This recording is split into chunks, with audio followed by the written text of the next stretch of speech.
नमस्कार सर. नमस्कार. सर नाव सांगा आपलं. माझं नाव प्रमोद रामकृष्ण चव्हाण. गाव. मी पोलादपूर म्हाळुंगे.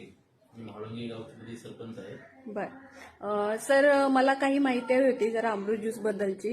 तर तुम्ही अमृत ज्यूस कोणाकडून घेतलं? ऍक्च्युली अमृत ज्यूस घेण्याचं कारण आणि माझे मित्र आहेत मुराद काजीसर म्हणून, तर त्यांनी हे कंटिन्यू चालू ठेवलं होतं अमृत ज्यूस. आणि मी अमृत ज्यूस घेण्याचं कारण एक माझं असं होतं की माझा आवाज हा पूर्णपणे गेला होता.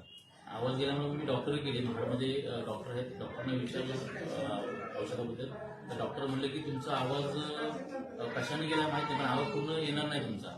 म्हणून मी चिपळूणमध्ये गेलो, रत्नागिरी चिपळूणमध्ये पण तेच प्रकार केला. तर डॉक्टर पूर्णपणे म्हणले की तुमचा आवाज येणार नाही म्हणून. तर मी आवाज येणार नाही म्हणून पूर्ण मी निराश झालो आणि परत घरी आलो.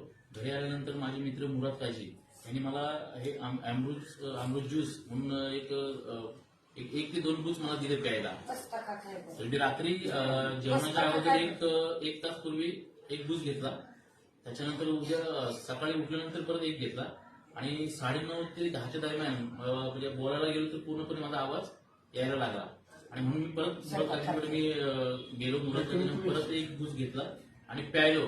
तर 3 ते 4 वाजता असं मला समजलं की माझा पूर्णपणे आवाज आला. आणि मग तो आवाज आल्यानंतर मग मी आपले माझे गुरु आणि खरोखर या